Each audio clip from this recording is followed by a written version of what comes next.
সরজু নদীর তীরে light and সাউন্ডের যে অনুষ্ঠান হয় তা সারা বিশ্বের নজর কাড়ে। এই মুহূর্তে সেই অনুষ্ঠান চলছে। সরাসরি দেখতে পাচ্ছি যে রামায়ণের যে ছবি বা যে একটা চলচ্চিত্র সেটা একটা জায়ান্ট স্ক্রিনের মাধ্যমে দেখানো হচ্ছে। সঙ্গে চলছে লাইট অ্যান্ড সাউন্ড।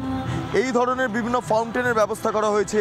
বিভিন্ন জায়গা থেকে লাইট এবং বক্সের মাধ্যমে বিভিন্ন সাউন্ড শোনা যাচ্ছে, যে সঙ্গীতের মাধ্যমে মূলত রামায়ণের কাহিনী বর্ণনা করা হচ্ছে। বলা বাহুল্য যে গোটা বিশ্বে অন্তত এমন নজির কোথাও নেই।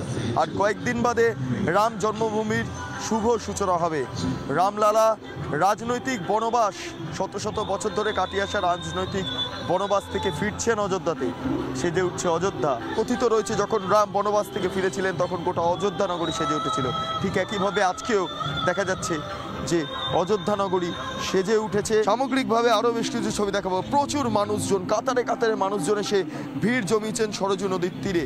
টেম্পারেচার 9 ডিগ্রিতে নেমে এসেছে। সেই শীত উপেক্ষা করে প্রচুর মানুষ এই মুহূর্তে অযোধ্যা নগরীর সরজু নদীর তীরে লাইট অ্যান্ড সাউন্ডের যে অনুষ্ঠান সেটা দেখতে ভিড় জমিয়েছে। মুর্শিদাবাদ থেকে এসছেন সরাসরি এই মুহূর্তে এক বাংলার মানুষকে পেয়ে গেলাম যিনি মুর্শিদাবাদ থেকে চলে এসছেন। এবং কেমন লাগছে বলুন? বাংলাতে এমন ছবি তো কোনোদিন আমরা দেখি না, কোনোদিনও না। এরকম হওয়া উচিত বাংলাতে, আপনার মনে হয়? অবশ্যই হওয়া উচিত।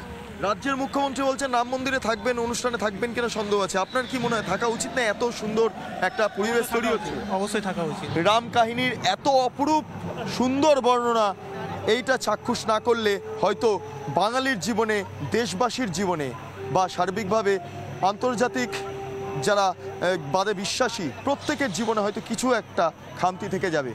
এই মুহূর্তে অযোধ্যা নগরী থেকে যা যা ছবি তুলে ধরলাম রিপাবলিক বাংলা দর্শকদের উদ্দেশ্যে, তাতে বলা বাহুল্য হয়তো তো এমন দৃশ্য চাক্ষুষ না করলে জীবনে হয়তো অনেক কিছুই পাওয়া হলো না, এমনটাই মনে হতে পারে সাধারণ মানুষের। ভিডিও জার্নালিস্ট সঞ্জয় নায়ের সঙ্গে বিট্টু রায়চৌধুরী, রিপাবলিক বাংলা, অযোধ্যা।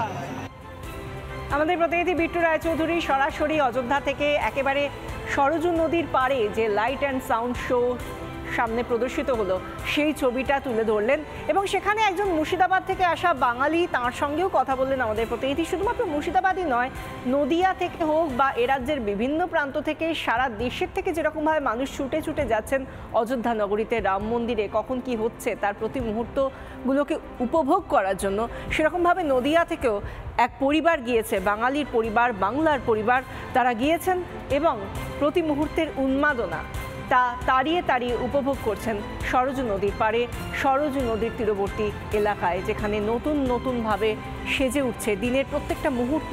যত এগোচ্ছে দিনে, ঘড়ির কাঁটা যত এগোচ্ছে সেরকমভাবেই যেন আস্তে আস্তে রূপ বদলে ফেলছে, নতুন নতুন রূপে নিজেকে সাজিয়ে তুলছে অযোধ্যা।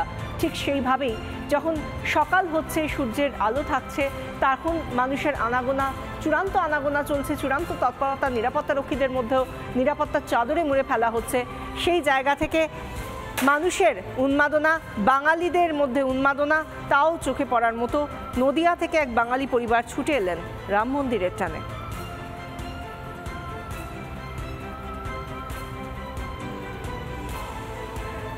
রাম মন্দির নিয়ে বাঙালির মধ্যে উন্মাদনা তুঙ্গে।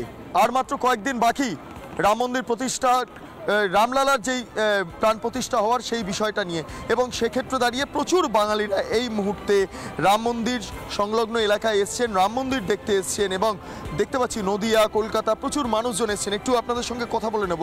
কলকাতার কোথা থেকে আপনারা? আমাদের অ্যাকচুয়ালি নদিয়ায় বাড়ি, আমরা নদিয়া থেকে এসেছি। আচ্ছা, কি এখানে কি কি দেখলেন? আমরা বারাণসীতে এসেছিলাম, বারাণসীতে ওখানে 2 দিন ঘুরলাম। তারপর আজকে গতকাল এখানে অযোধ্যাতে এসেছি। রাম মন্দির দেখেছেন? রাম মন্দির, হ্যাঁ, আজকে দেখেছি। আজ গোটা দিনটাই এখানে অযোধ্যাতে ঘুরলাম। আচ্ছা, উদ্বোধন যখন হবে রাম মন্দির তারপরে সাধারণ মানুষের জন্য তো খুলে দেওয়া হবে, আপনারা আসবেন? ইচ্ছা তো আছে যে যখন সুন্দর করে মন্দিরটা সাজানো হবে তখন আসবো। একটু আপনার কাছে যাব যে নতুন প্রজন্ম, রাম মন্দির নতুন প্রজন্মের কাছে একটা নতুন জিনিস, কারণ এর পেছনে একটা বড় ইতিহাস রয়েছে, রাজনীতি রয়েছে। আজকে কেমন লাগছে সেই একটা ঐতিহাসিক জায়গায় এসে? যদি রাজনীতির দিক থেকে বলতে বলেন, আমি সেই প্রসঙ্গে এখন কিছু আমি বলতে চাই না। তবে এটা অবশ্যই আমাদের কাছে একটা বিশাল বড় পাওনা যে একটা রাম মন্দির হচ্ছে, বা রাম মন্দিরের যেটা মানে ইতিহাসের দিক থেকে আমরা যেটা জানি, সেই দিক থেকে যেখানটাতে আমরা সেটা পাচ্ছি, সেটা অবশ্যই আমাদের একটা ভালো লাগার বিষয়। আর যখন আমাদের এটা উদ্বোধন হয়ে যাবে, আমরা অবশ্যই আবার আসবো এখানে। আমি আরও বেশ কয়েকজনের কাছে যাবো, এক একজন করে। কলকাতার নদিয়ার বাসিন্দারা তারা প্রত্যেকে আসছেন, একটু আপনার সঙ্গে কথা বলবো। আপনার মাথাতে শ্রীরাম লেখা রয়েছে, আজকে গিয়েছিলেন মন্দিরে, বোঝা যাচ্ছে। কেমন এক্সপিরিয়েন্সটা কেমন? না, এক্সপিরিয়েন্স বেশ ভালো লেগেছে।